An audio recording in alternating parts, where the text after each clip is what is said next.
Hey guys, welcome back. This is a quick follow-up video. I was going to shoot a short, you know, one of those quick short videos, but it's only 3 minutes you can put in there and it's not enough detail. This is probably going to go for about 4 or 5 minutes. So anyway, a few of you mentioned the spacer on the little chain guide. I'll get you in close there. And you mentioned, you know, I put the spacer there, I think it was about 4 or 5 mil makeup on that, and dropped it on, then put the guide on, and rightfully so. You mentioned, well, hang on a minute, wouldn't you want to keep it centered? Good question. I forgot to address that exact point, so I'm glad you brought it up, and the reason why I put it just on the down low and not either side to center it. And I get you in on the bench and I'll show you and you'll see why. Make sure we stay in focus because sometimes the camera hunts around a bit, I've noticed, but hopefully you can see now. This is the new one here, and this is our spacer that we put one side.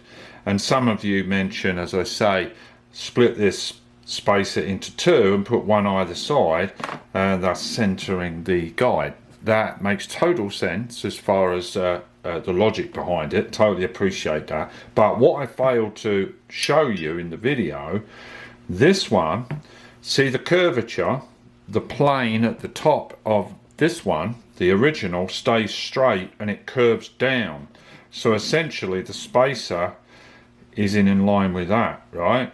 So you can see that I had to follow this plane. So that makes, if you understand what I'm saying.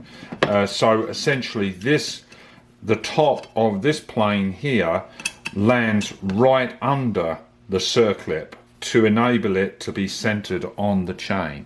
So let me put this together as it's going in the engine, and I'll show you. Also, I forgot to mention, see if you can see that, this little spacer I ground a little here because what was happening, the spring steel spring thing, I again forgot to mention this. I should take better notes to not forget, but anyway, this was hitting here, you see, and so it was kind of not pressing up against the shaft. And so I did two things. I ground this a little bit, and luckily I have two of these, and I scalloped out just a little section here, very carefully scalloped it. I didn't do a 90, I did a sort of a gradual scallop, right?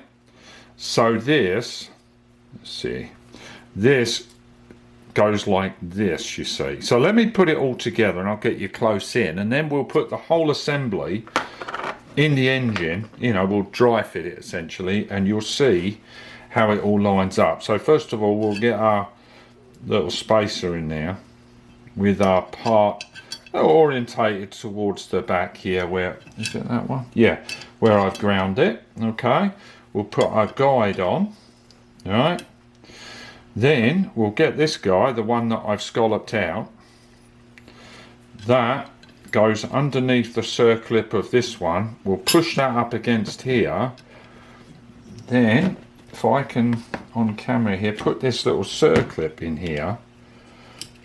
I'm going to replace the circlips because you know, this has been on and off a few times and you don't want these coming off. Whoops.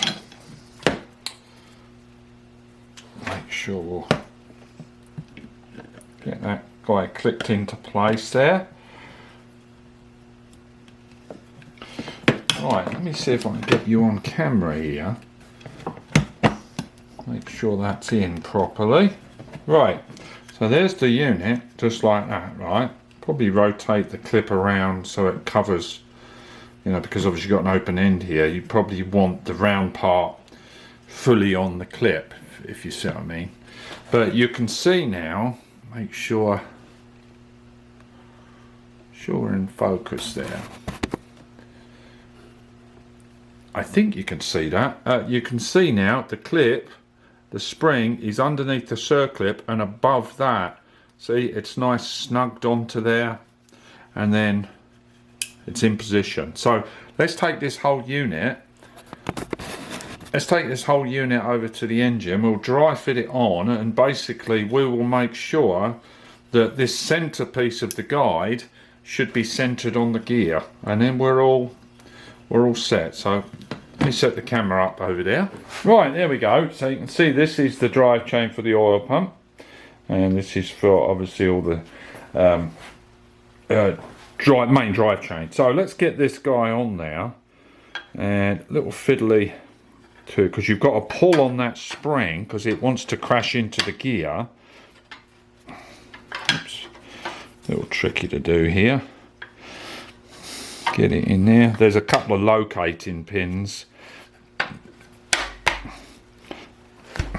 So I'll gently rest it against the teeth, and right, there you go. So you can see now the center of the chain. That's quite a lot of tension there, right?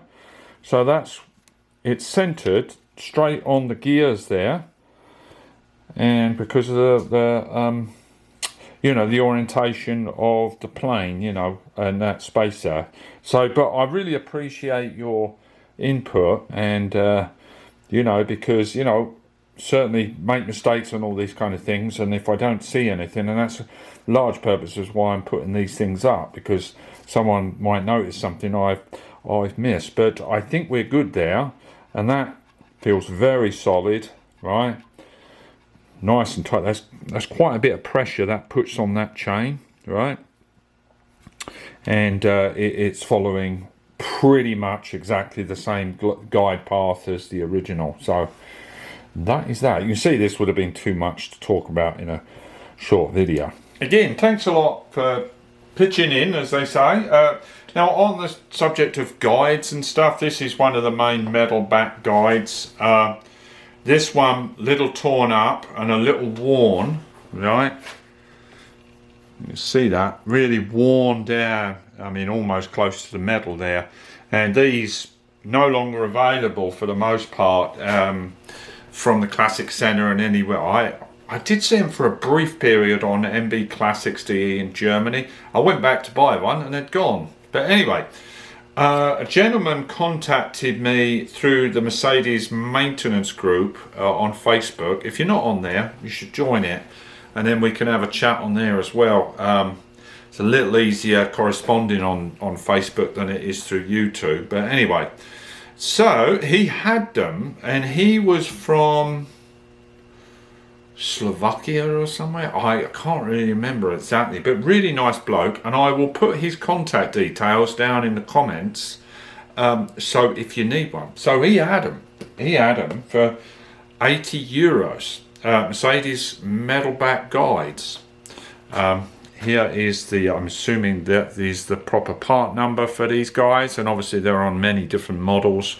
These ones are on my M117, the M130, obviously now the M100, you know, the W111s, all the itinerations that had the metal guides here. So anyway, I got a nice squeaky clean one, and in a way I should have bought two, you know, because by the time you used to pay shipping and all that, you know, I should have bought two, but I may in the meantime. And more than likely, this is the one I'm going to put deeper into the engine, the lower one. I think there's a lower one that goes in there, along with the short one as well. It's been a little while since I obviously took this apart. I'll have to watch my videos and figure out where it goes. Anyway, so because obviously the upper ones in the heads are easier to replace when you put all the thing back together. So anyway, that is awesome. So I got that, and there's a few other, another thing, water mount gasket for the water pump on the 6.3. This guy is no longer available. I've got the front one, but this is the main housing plate that goes on the engine first. I've got the two off to the side, but this one goes in the middle. And there's one other thing I was going to tell you as well. The pressure regulator sits there as well. So if you know of any there, I think 9 Molar has them, but anyway, so that one thing I wanted to show you. Back to the engine again, and then we'll wrap this one up. So with the oil pump just sitting on there now, as I mentioned about the water pump gasket, the housing here, the oil pressure relief valve is centered here at the front behind that housing, right? And obviously there's the main gallery that goes all the way under there. feeding pumping all the oil bearings, and then there's a plug at the back there. So there's the main gallery. Now on later engines, or maybe the 600, you know, the 600 Grosser Mercedes with the M100, and possibly the 6.9. I'm not sure. I think they used a different oil pump. But anyway, they changed the location of the oil pressure relief valve into here. I think it's here or here. I can't remember exactly, but just a little bit of a notation really. See if anyone knows why they did that. Whether it was an improvement or this was an improvement, I'm not sure. But anyway, just a little bit of information there. So that is that really. I'm sure I'll think of something when I shut this video off and edit it, but we'll save that for next one. All right. As always, thanks very much for all your comments and input. I've tried to read as many as I can, and I might do this kind of response to comment videos, follow-up videos in the future, kind of get people's brains moving, you know, and yeah, so that's kind of fun to do that. So yeah, I will let you go now. Hope wherever you are is cooler than here, because it's been blooming roasting here, and we've only got a few more days left of it, thankfully, and then it comes down to the mid-80s, which will be nice. Anyway, all right, thanks a lot for watching, guys. Please hit like, share, subscribe, and I'll see you in the next one. Ta-da.